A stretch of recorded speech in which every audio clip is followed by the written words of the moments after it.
আসসালামু আলাইকুম।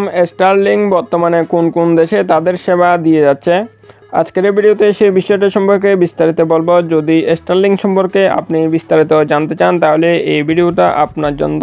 এই ভিডিওতে শুরু থেকে শেষ পর্যন্ত আমি সেই বিষয়টা সম্পর্কে বিস্তারিত তুলে ধরবো। ভিডিওটা যদি আপনি শুরু থেকে শেষ পর্যন্ত দেখেন তাহলে আপনি স্টেপ বাই স্টেপ সমস্ত বিষয়টা বুঝতে পারবেন।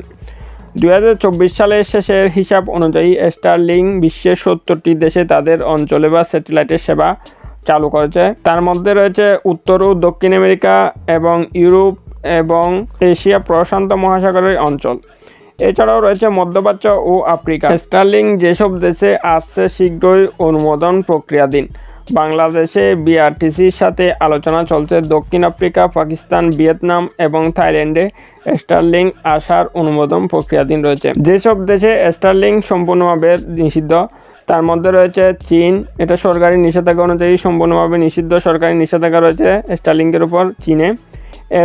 এরপর রয়েছে রাশিয়া, এরপর রয়েছে ইরান, তার মধ্যে রয়েছে ভারতে শুধুমাত্র বিমান এবং জাহাজে ব্যবহারের অনুমতি রয়েছে স্টারলিংক, কিন্তু স্থলভাগে কোনো অবস্থাতে অনুমতি নেই। স্থলভাবে সম্পূর্ণভাবে ব্লক রয়েছে স্টারলিংক। মূল বিবেচ্য বিষয় হচ্ছে স্টারলিংক সাধারণত উচ্চ আয়ের দেশগুলোতে দ্রুত প্রসারিত হচ্ছে, তবে আফ্রিকা ও এশিয়ার কিছু উন্নয়নশীল দেশেও প্রবেশ করেছে। লাইসেন্সিং ও স্থানীয় আইন এর উপর নির্ভর করে সার্ভিস প্রাপ্যতা, যেমন বাংলাদেশে এখনো চূড়ান্ত অনুমোদন হয়নি।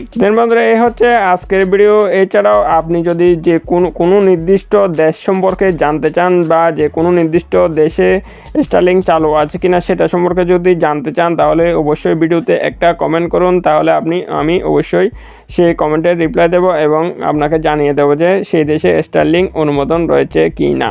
তার বন্ধুরা, এই হচ্ছে আজকের ভিডিও ভালো লাগলে অবশ্যই একটা লাইক করে দেবেন, আর আমাদের চ্যানেলটা যদি এখন আপনি সাবস্ক্রাইব করে না থাকেন তাহলে অবশ্যই সাবস্ক্রাইব করে সাথে থাকবেন।